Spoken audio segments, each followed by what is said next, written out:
Iran దగ్గర సముద్ర తీరం ఎందుకు ఎర్రగా మారింది? సముద్రం ఇరాన్ దగ్గర కొంత ప్రాంతం ఎర్రగా రక్తంలాగా కనిపిస్తుంది. దానికి కారణం ఏంటి? మనందరూ తెలుసు, ఇరాన్ దగ్గర స్ట్రైట్ ఆఫ్ హార్ముజ్ ఉంటుంది. ఈ స్ట్రైట్ ఆఫ్ హార్ముజ్ ఈ ప్రాంతంలోనే హార్ముజ్ ఐలాండ్ అని చెప్పి ఒక ఐలాండ్ ఉంటుంది. ఈ ఐలాండ్ ఇరాన్ కిందకే వస్తుంది అనమాట. ఏదైతే ఈ స్ట్రైట్ ఆఫ్ హార్ముజ్ ఉందో ఇది ఒక నారో వాటర్ బాడీ. ఇది పర్షియన్ గల్ఫ్ ని, గల్ఫ్ ఆఫ్ ఒమన్ ని కనెక్ట్ చేస్తాయి. అయితే ఈ స్ట్రైట్ ఆఫ్ హార్ముజ్ లో ఉన్న హార్ముజ్ దీవి, ఏదైతే హార్ముజ్ ఐలాండ్ ఉందో దాన్ని రెయిన్బో ఐలాండ్ అని కూడా అంటారు. అది రకరకాల కలర్స్ లో కనిపిస్తూ ఉంటుంది అనమాట. డిఫరెంట్ కలర్స్, రెడ్ కలర్ కావచ్చు, ఎల్లో కలర్ కావచ్చు, ఆరెంజ్ కావచ్చు, వైట్, బ్రౌన్, బ్లాక్, ఇలా రకరకాల రంగుల్లో కనిపిస్తుంది అనమాట. రెడ్ అసలు ఈ ప్రాంతంలో ఎర్ర రంగు బాగా డామినేట్ చేస్తూ ఉంటాయి. దానికి కారణం ఈ ప్రాంతంలో ఐరన్ ఆక్సైడ్ మినరల్స్ అనేవి ఎక్కువ ఉంటాం అనమాట. అక్కడ మట్టిలో కానీ అక్కడ రాక్స్ లో కానీ ఆ ప్రాంతం మొత్తం కూడా రెడ్ కలర్ కనిపిస్తూ ఉంటుంది. దానికి కారణం ఐరన్ ఆక్సైడ్ మినరల్స్ అనమాట.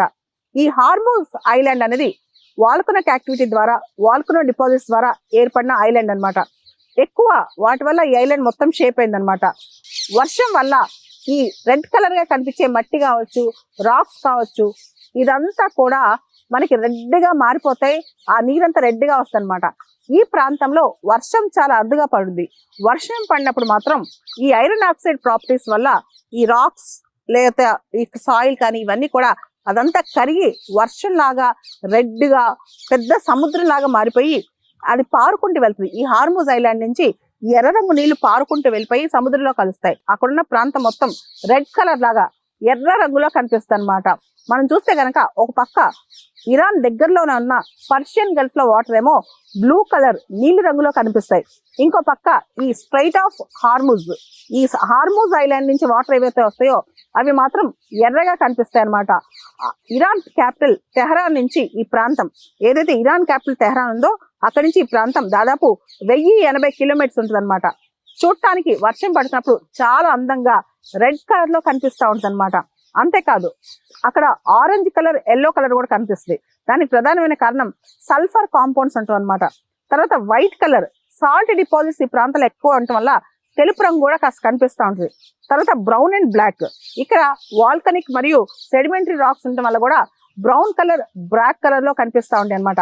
అయితే వర్షం పడినప్పుడు మాత్రం చాలా వరకు ఈ సముద్ర తీర ప్రాంతం ఈ హార్ముజ్ ఐలాండ్ నుంచి వచ్చే ఆ ఎరుపు నీళ్ళ వల్ల, ఆ వర్షం నుంచి ఆ రాక్స్ అవన్నీ కరిగి ఎరుపు నీళ్ళ వల్ల ఈ ప్రాంతం మొత్తం కూడా, సముద్ర తీరం మొత్తం కూడా ఐరన్ ఆక్సైడ్స్ తో ఇవన్నీ ఉండటం వల్ల, మొత్తం ఈ మినరల్స్ వల్ల, ఇదంతా వల్ల ఆ ప్రాంతం మొత్తం ఎర్రగా కనిపిస్తుంది అనమాట.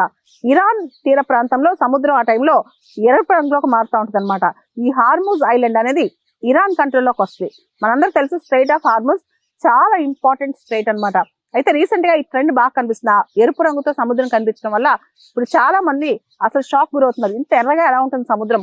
ఓ పక్క నీలి కలర్ లో, ఇంకో పక్క ఎరుపు రంగులో ఎలా ఉంటుందంటే, ఎరుపు రంగు అవటానికి ఇంత కనిపించడానికి కారణం ఐరన్ ఆక్సైడ్స్ అనమాట. అక్కడ ఆ ప్రాంతాల్లో రాక్స్ కావచ్చు, సాయిల్ కావచ్చు, ఇదంతా కూడా ఐరన్ ఆక్సైడ్స్ తో నిండి ఉండటం.